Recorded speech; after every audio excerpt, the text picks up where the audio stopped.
प्रश्नावली 2.4 में दिया है, हल कीजिए। इसमें 1 नंबर में क्वेश्चन दिया है कि 15 और भागा 3/4। देखिए 15 के बाद जो इसमें भाग दिया गया है, इसके बाद जो संख्या 3/4 है कि इसको हम भाग को गुणा में बनाकर और इसको हम 3/4 है तो 4/3 कर देंगे, यानी इसको हम व्युत्क्रम कर देंगे। ठीक है, इसी प्रकार से इन सभी क्वेश्चन को हम बनाएंगे। चलिए बनाकर देखते हैं। यहाँ पे देखिए 1 नंबर में यहाँ पे हम सवाल लिखे हैं 15 भागा 3/4। तो यहाँ हम लिख देंगे जैसे 15 और भाग है इसको हम गुणा में लिख देंगे। यदि गुणा में इसको हम भाग गुणा में चेंज करेंगे तो 3/4 की व्युत्क्रम हो जाएगी, यानी 4/3 हो जाएगा, उल्टा इसका हो जाएगा। 3 ऊपर है तो 3 नीचे आ जाएगा और 4 ऊपर चल जाएगा। ठीक है, तो हो जाएगा 4 और बटे में 3। अब देखिए इसको यदि हम कटाएंगे तो 3 5 15, 5 बार में कट जाएगा। अब देखिए 5 और 4 के बीच गुणा है तो यहाँ लिख देंगे 5 × 4 बराबर हो जाएगा हमारा 20। ये हमारा आंसर हो जाएगा। 15 भागा 3/4 का आंसर कितना हो जाएगा 20। ठीक है, चलिए 2 नंबर सवाल देखते हैं। 12 भागा 5/6 है तो इसको देखिए, इसको हम बनाएंगे यहाँ पे 12 और भाग है तो इसको हम गुणा में कर देंगे। तो 5/6 है तो हो जाएगा 6/5। ठीक है, अब देखिए इसको यदि हम बनाएंगे तो 12 6 कितना होता है 72 और इसके बटे में 5 हो जाएगा। इसको यदि हम मिश्रित भिन्न में चेंज करेंगे तो 72 में 5 से भाग देंगे। पहले यहाँ पे हम 5 लिख देते हैं, बटे में 5 है तो इसमें 5 यहाँ पर हम लिख देते हैं। अब 72 में यदि हम 5 से भाग देंगे तो 5 एकम 5, 5 एकम 5 और हासिल 2 बचा तो 22 हो गया। तो 5 चौका 20, मतलब 14 5 17, शेष 2 बचा तो 2 ऊपर लिख देंगे। 14.2/5। देखिए यहाँ पे हो जाएगा 14.2/5। इसको यदि हम गुणा करेंगे, 14 में 5 यदि हम गुणा करेंगे और जितना आएगा उतने में +2 करेंगे तो कितना हो जाएगा वह 72/5 के बराबर हो जाएगा। तो देखिए 14 5 14 × 5, 14 5 70 और +2 करना है ऊपर वाले में तो +2 यहाँ से कर देंगे। तो 14 5 70 और +2, इसके बटे में 5 है, बटे में 5 यहाँ लिख देंगे तो 72/5 हो जाएगा। ठीक है, ये समझाने के लिए यहाँ पे मैंने लिखा है। तो हमारा आंसर कितना हो जाएगा 14.2/5। ठीक है, चलिए 3 नंबर सवाल देखते हैं। 9 भागा 7/3 है तो यहाँ पर हम लिख देंगे 9 और भाग है इसको गुणा में कर देंगे। 7/3 को व्युत्क्रम कर देंगे, मतलब हो जाएगा 3/7। 9 3 27 और बटे में 7, तो यह कटने वाला नहीं है। तो देखिए इसको हम करेंगे 27 में 7 से यदि हम भाग देंगे, पहले यहाँ पे हम 7 लिख देते हैं तो 7 3 का 21 और बचा कितना 6, तो 6 यहाँ पे लिख देंगे। 7 3 का 21, 6 27/7, तो 3.6/7 हो जाएगा। 4 नंबर सवाल देखते हैं। 8 भागा 8/3 है तो यहाँ पर हम लिख देंगे 8 और भाग है तो गुणा में कर देंगे। 8/3 है तो यहाँ पर हो जाएगा 3 और बटे में 8। अब देखिए 8 से 8 यहाँ पे कट जाएगा, गुणा में है तो 8 से 8 कट जाएगा तो बचाएगा कितना 3। इसके बटे में कुछ नहीं है तो 3 आंसर हो जाएगा हमारा। 5 नंबर सवाल देखते हैं। दिया है 3 भागा 2.2/3। देखिए पहले इसको हम लिख देते हैं यहाँ पे 3 और भागा 3 दूना 6 और 2 8/3। अब देखिए इसको यदि हम गुणा में चेंज करेंगे तो यहाँ पर हम लिखेंगे 3 और भाग है तो गुणा में लिख देंगे। 8/3 है तो यहाँ पे हो जाएगा 3 और बटे में 8। यदि इसको हम गुणा करेंगे तो 3 3 का 9/8 हो जाएगा। मतलब इसको यदि हम सरलतम रूप में लिखेंगे तो 1.1/8, 8 एकम 8 और 1 9, 9/8। ठीक है, इसका 6 नंबर सवाल यहाँ पर हम लिखे हैं। 6 नंबर भी देख लेते हैं। 7 भागा 3.2/7 है तो यहाँ पर हम लिख देंगे 7 भागा 7 3 का 21 और 2 23 और बटे में 7। तो यहाँ पर हम लिख देंगे 7 और भाग है तो इसको गुणा में कर देंगे और 23/7 है तो 7/23 हो जाएगा। ठीक है, 7 7 49 और बटे में 23। यदि इसको हम देखिए इसको यदि हम सरलतम रूप में लिखेंगे तो 49/23 है। 23 दूना 46, 2.8 तो 49 में से यदि हम 46 घटाएंगे, 23 में यदि हम 2 से भाग गुणा किए तो 23 दूना 46 आया, और 49 में से यदि हम 46 घटाएंगे तो कितना होगा 46 3 होगा, 6 3 9 46 3 होगा, 2.3/23 यही हमारा आंसर हो जाएगा। ठीक है, चलिए 5 तक कंप्लीट हो गया, 1 के 6 तक। आगे सवाल देखते हैं 2 नंबर। 2 नंबर में सवाल दिए हैं कि निम्नलिखित भिन्नों में से प्रत्येक व्युत्क्रम ज्ञात कीजिए। पहले तो इसका हम व्युत्क्रम ज्ञात करना है। ठीक है, जैसे भाग के बाद जो संख्या होता है उसको हम पलटते थे, उसी प्रकार इसको भी ज्ञात करना है। फिर कह रहा है कि व्युत्क्रमों को उचित भिन्न, विषम भिन्न एवं पूर्ण संख्या के रूप में वर्गीकृत कीजिए। ठीक है, तो चलिए पहले इसको हम व्युत्क्रम ज्ञात कर लेते हैं, उसके बाद उचित और पूर्ण भिन्न को, विषम भिन्न के बारे में जानेंगे। देखिए पहले इसका हम व्युत्क्रम निकाल लेते हैं। 2 नंबर का सवाल तो हम लोग पढ़ लिए। व्युत्क्रम 3/5 है, तो इसका व्युत्क्रम क्या हो जाएगा, व्युत्क्रम का मतलब होता है उल्टा। 5/3, 4/5 है तो 5/4 हो जाएगा, 9/7 है तो 7/9, ये 7/5 है तो 5/7 हो जाएगा, ये 15/8 है तो 8/15, और ये 5/1 है, 1/5 है तो सिर्फ 5 हो जाएगा। इसके बटे में यदि हम 1 लिखेंगे तो भाग देंगे तो सेम वही अंक आएगा, तो 5 हो जाएगा। देखिए 1 बटा यहाँ पे 13 है तो सिर्फ यहाँ पे 13 हो जाएगा। ठीक है, या 13/1 ऐसे आप लिख सकते हैं, जैसे 5/1। ठीक है, तो 5 ही होगा, बराबर में ये 13 ही होगा। ठीक है, चलिए इसके बाद हमें देखना है कि सवाल में दिया है, ये तो व्युत्क्रम हो गया। फिर उसके बाद दिया है कि व्युत्क्रमों को उचित भिन्न ज्ञात कीजिए। ये जो हमारा व्युत्क्रम आया 5/3 आया, और इसका 5/4, सिर्फ हमें व्युत्क्रम को निकालना है उचित भिन्न के रूप में।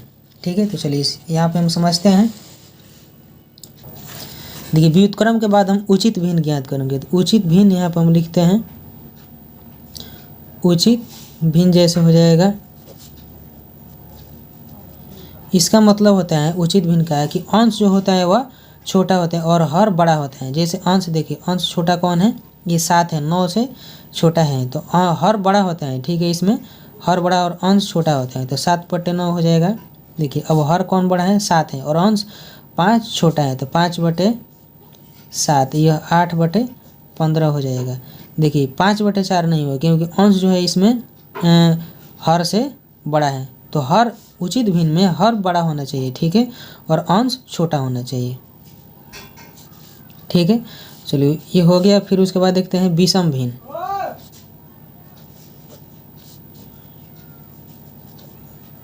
विषम भिन्न का मतलब होता है कि जिसमें हर छोटा होता है, हर क्या होता है छोटा, और अंश जो होता है वो बड़ा होता है। जैसे देखिए हर 5 जो है वह छोटा है, किसे 5 से, और अंश 5 क्या है बड़ा है, तो 5/3 हो जाएगा। फिर हर इसमें 4 छोटा है और अंश 5 बड़ा है, तो 5/4 हो जाएगा। ठीक है, इसमें तो छोटा नहीं, 7 अंश हर जो है वह बड़ा है अंश से, तो ये हमारा आंसर हो जाएगा। ठीक है, उसके बाद कह रहा है पूर्ण संख्या। तो पूर्ण संख्या क्या होता है, पूर्ण संख्या 0 से लेकर अनंत तक होता है, 0 से लेकर अनंत तक होता है। जैसे ये 0 1 2 3 4, ये 0 -1 -2, यह अनंत तक होता है। ठीक है, तो इसमें पूर्ण संख्या कौन है, देखिए यहाँ पे 5/1 और 13/1 है। 5 में यदि हम 1 से भाग देंगे तो 5 ही होगा, तो यहाँ पर हम लिख सकते हैं 5, और यहाँ पर हम लिख सकते हैं 13, 5 और 13। तो पूर्ण संख्या कौन सी हो जाएगा, 5 और 13, तो ये हमारा पूर्ण संख्या हो जाएगा। ठीक है, चलिए इस प्रकार से हमारा 2 नंबर कंप्लीट हो गया। आगे सवाल देखते हैं 3 नंबर। 3 नंबर में सवाल दिया है ज्ञात कीजिए। जैसे 5/3 भागा 2, जैसे देखिए 5/3 है और भागा में 2 है, तो इसको हम गुणा में कर देंगे। ठीक है, तो इसको बनाकर यहाँ पे हम देखते हैं।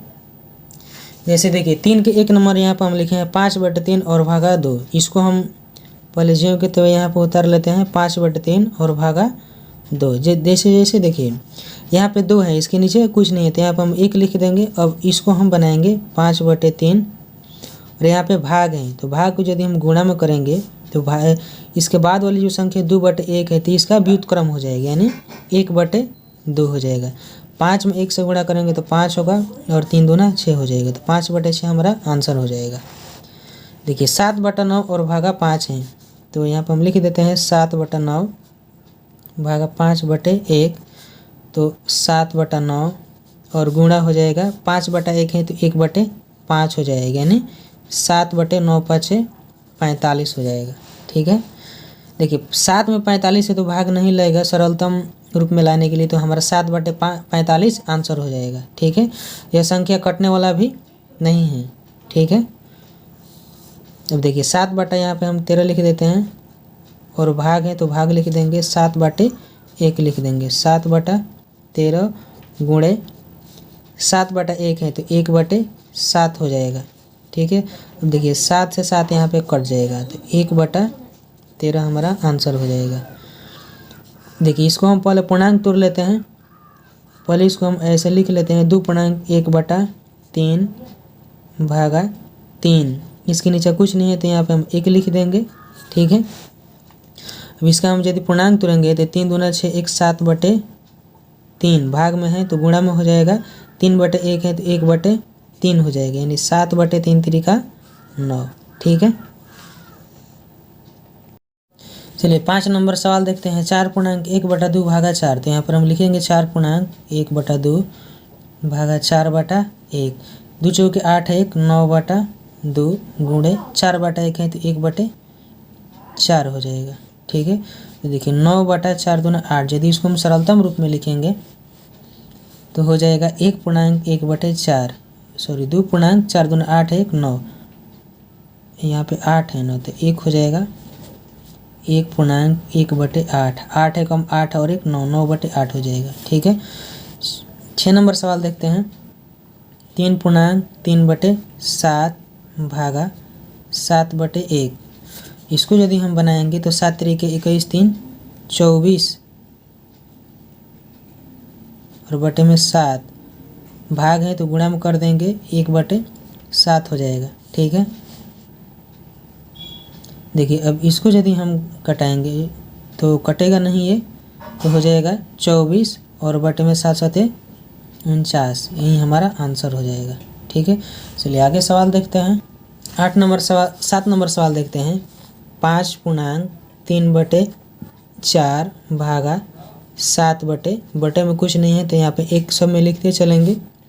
4×5 20 और 3 23 बटे में 4 गुणे 7/1 है तो 1/7 हो जाएगा। ठीक है, तो हो जाएगा 23 और बटे 7 चौक 28, तो ये हमारा आंसर हो जाएगा। देखिए यहाँ पे हम लिखेंगे 3.2/3 भागा में 11 है। 11 बटे में 1 हो जाएगा, कुछ नहीं है यहाँ पे तो बटे में 1 हो जाएगा। 3 3 का 9 2 11 और बटे में 3 गुणे 11/1 है तो इसका व्युत्क्रम हो जाएगा 1/11। 11 से 11 कटा देंगे, बचा ऊपर 1 और बटे में 3 तो 1/3, ये हमारा आंसर हो जाएगा। ठीक है, चलिए 4 नंबर सवाल यहाँ पे हम बनाते हैं। 3/5 और भागा 1/2 दिया है, तो ये सभी हम जानते हैं कि 3/5 और ये भाग में है तो इसको यदि हम गुणा में करेंगे तो 1/2 का व्युत्क्रम हो जाएगा, यानी 1/2 है तो 2/1 हो जाएगा। तो 3 दूना 6/5, तो 5 है कम 5 और शेष कितना बचा 1 और बटे में 5, 5 है कम 5 है 6/5। 2/7 भागा 7/3 दिया है तो यहाँ पर हम लिख देंगे 2/7 गुणे 3/7, व्युत्क्रम इसका हो जाएगा। तो 3 दूना 6 और बटे में 7 7 49, हमारा आंसर हो जाएगा। 3 नंबर सवाल देखते हैं। तो यहाँ पर हम लिख देंगे 3/7 और गुणे 6/7 है तो 7/6। देखिए 7 से 7 कटा देंगे, 3 दूना 6, ऊपर कुछ नहीं है तो यहाँ पे 1 लिख देंगे और नीचे बटे में 2, 1/2 आंसर। इसको यदि हम बनाएंगे तो 3 दूना 6 और 1 7 बटे में 3 और गुणे हो जाएगा, भाग है तो गुणा में लिख देंगे। 2/5 को लिख देंगे 5 और बटे में 2, तो 5 7 35 और बटे में 3 दूना 6। देखिए यदि इसको हम कटाएंगे तो 6 यहाँ पे हो जाएगा, 6 5 30 और बचा कितना 5, तो 5.5/6, 6 5 30 और 5 35/6। चलिए 5 नंबर सवाल देखते हैं। 5 नंबर यहाँ पे सवाल होगा 5.1/2 है तो यहाँ पे हो जाएगा 2 5 10 और 1 11/2 गुणे 11/3 है तो 3 और बटे में हो जाएगा 11, 11 से 11 कट जाएगा तो हो जाएगा ऊपर 3 और नीचा बटे में 2, तो 2 यहाँ पे हम लिख देंगे 2 एकम 2 पूर्णांक 1 पूर्णांक 1/2 आंसर हो जाएगा। चलिए 6 नंबर देखते हैं। 2/5 है और भाग है, यदि इसको हम गुणा में करेंगे, यहाँ पे हम भाग नहीं लिख देते हैं। 2 दूने 4 और 1 5/2, ठीक है। अब देखिए 2/5 हो जाएगा और गुणे 5/2 है तो 2/5, 2 दूने 4 और बटे 50 25। 6 नंबर सवाल 7 नंबर सवाल देखते हैं। 5 दूना 10 और 1 11/5 हो जाएगा, भागा 3 तिरिका 9 2 11 और बटे 3, तो 11/5 गुणे 3/11, 11 से 11 कट जाएगा, 3/5 हमारा आंसर हो जाएगा। 8 नंबर सवाल में दिया है 3 पूर्णांक 1/5 भागा 2 पूर्णांक 1/5, तो 5 नहीं 15 और 1 16/5 भागा 5 दूना 10 और 1 11/5, 16/5 हो जाएगा, गुणे 5 और बटे में 11, 5 से 5 खत्म, 16/11। इसको यदि हम सरलतम रूप में लिखेंगे तो हमारा हो जाएगा 11, तो 11 एकम 11, 1 पूर्णांक 5/16, 11 एकम 11 5 16 यानी 1 पूर्णांक 5/16 आंसर। देखिए 5 नंबर सवाल में दिया है कि आधा दर्जन किलो का मूल्य इतना रुपया है, तो 1 केला का मूल्य ज्ञात करिए। आधा दर्जन का मतलब होता है 6 केले का मूल्य। 1 दर्जन में 12 होते हैं और आधा दर्जन में 6 होते हैं। नहीं 6 का मूल्य कितना है 7.1/2, तो 1 का हमें मूल्य ज्ञात करना है। तो देखिए यहाँ पे हम लिखते हैं कि 6 किलो का मूल्य बराबर 6 किलो का मूल्य बराबर 7.1/2 रुपये बराबर 2 7 14 1 15/2 हो जाएगा, ठीक है। 6 किलो का मूल्य इतना है तो 1 केला का मूल्य हमें निकालना है। तो यहाँ पर हम लिखेंगे 1 केला का मूल्य बराबर तो हो जाएगा 15/2 भागा 6, ठीक है। देखिए यहाँ पे हम लिख देंगे 15/2 और भागा 6 है, इसके नीचे कुछ नहीं है तो यहाँ पे हम 1 लिख देंगे, तो गुणा हो जाएगा। यदि इसको हम गुणा में करेंगे तो 6/1 है तो 1/6 हो जाएगा, ठीक है। तो देखिए यहाँ पे हो जाएगा, इसको यदि हम कटाएंगे तो 2 से यदि हम कटाएंगे तो 2 3 6, सॉरी है 3 से हम कटाएंगे, 3 से 3 दूना 6 और 3 5 15 यानी 5 और बटे कितना हो जाएगा 2 दूना 4। यदि इसको हम सरलतम रूप में करेंगे तो 4 और 4 एकम 4, 1 पूर्णांक 1/4, 4 एकम 4 1 5/4, ये हमारा आंसर हो जाएगा, ठीक है। 6 नंबर में दिए हैं कि एक छात्रावास में औसतन प्रत्येक छात्र प्रतिदिन इतना लीटर दूध लेते हैं। प्रत्येक दिन कुल 308 लीटर दूध छात्रावास में उपयोग होता है, तो छात्रों की संख्या ज्ञात करें। तो चलिए इसको हम बनाकर देखते हैं। देखिए यहाँ पे हमने लिखा है कि एक छात्र इतना लीटर दूध लेता है, तो प्रत्येक दिन इतना लीटर दूध उपयोग होता है। एक छात्र इतना लीटर दूध लेता है और प्रत्येक दिन 308 लीटर दूध उपयोग होता है, तो छात्रों की हमें संख्या ज्ञात करना है। तो देखिए 308 में हम 1.1/5 से भाग दे देंगे, ठीक है। 1.5/6, तो यहाँ पर हम लिख देते हैं 308 और 6 एकम 6 और 5 11/6 हो जाएगा, ठीक है।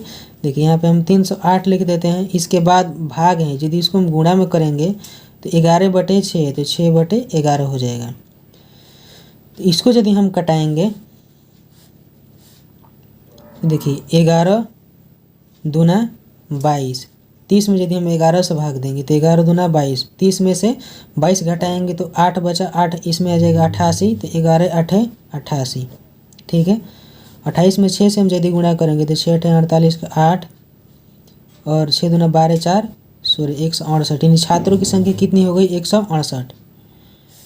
यहाँ पर हम लिख देंगे, यहाँ पर लिखा है छात्रों की संख्या बराबर 168, ये हमारा आंसर हो जाएगा, ठीक है। 7 नंबर में सवाल दिया है कि एक 15.1/5 मीटर लंबे रिबन के 4 बराबर हिस्से किए जाते हैं, तो प्रत्येक हिस्से की लंबाई क्या होगी। तो ये देखिए एक 15.1/5 में 4 से भाग दे देंगे तो प्रत्येक हिस्से की लंबाई पता चल जाएगा। ठीक है, देखिए यहाँ पर हम लिखे हैं कि लंबाई यानी रिबन की लंबाई इतना है, तो इसको हम यदि पूर्णांक तोड़ेंगे तो 76/5 मीटर हो जाएगा। प्रत्येक हिस्से की लंबाई पूछ रहे हैं, प्रत्येक हिस्से की लंबाई। देखिए तो यहाँ पे हम 76/5 और यहाँ पे हम लिख देंगे भागा 4। ठीक है, तो यहाँ पर हम लिख देंगे 76 और बटे 5 और इसके बटे में 1 लिख देंगे। तो गुणा में यदि हम करेंगे तो 1/4 हो जाएगा। ठीक है, यदि इसको हम 76 कटाएंगे तो 19 बार में यह संख्या कट जाएगा, यानी 19 एकम 19 और बटे में 5 हो जाएगा, 19/5। यदि इसको हम भाग देंगे तो हमारा प्राप्त मान कितना हो जाएगा, 5 तिहाई 15 और शेष कितना बचा 4, यानी 3.5 तिहाई 15 4 19, 3.4/5 मीटर में हो जाएगा। ठीक है, चलिए 7 नंबर तक हमारा कंप्लीट हो गया। 8 नंबर सवाल देखते हैं। 8 नंबर सवाल है कि 3.1/4 किलोग्राम सेव का मूल्य 130 रुपया है, तो 1 किलोग्राम सेव का मूल्य क्या होगा। तो इसको हम बना कर देखते हैं। देखिए यहाँ पे हमने लिखा है कि इतना सेव का मूल्य 130 रुपया है, तो 1 किलोग्राम सेव का मूल्य निकालना है। तो यहाँ पर हम लिख देंगे 130 और भागा 3.1/4, 3.1/4 ये किलोग्राम में है। देखिए यहाँ पे हम लिख देंगे 130 और भागा 4 3 12 1 13/4 हो जाएगा। ठीक है, तो 130 और इसको हम गुणा में यदि करेंगे तो 4 और बटे में 13 हो जाएगा। इसको यदि हम कटाएंगे तो 10 बार में कट जाएगा। 13 दहा के 130, 10 चौका 40 किलोग्राम, इसका यही आंसर हो जाएगा। ठीक है, 1 किलोग्राम सेव का मूल्य पूछ रहा है, तो मूल्य होगा किस चीज़ में, रुपए में। यहाँ पे हम रुपए लिख देंगे, तो 40 रुपये हमारा 40 रुपये हमारा आंसर हो जाएगा। ठीक है, चलिए 8 तक हमारा पूरा कंप्लीट हो गया।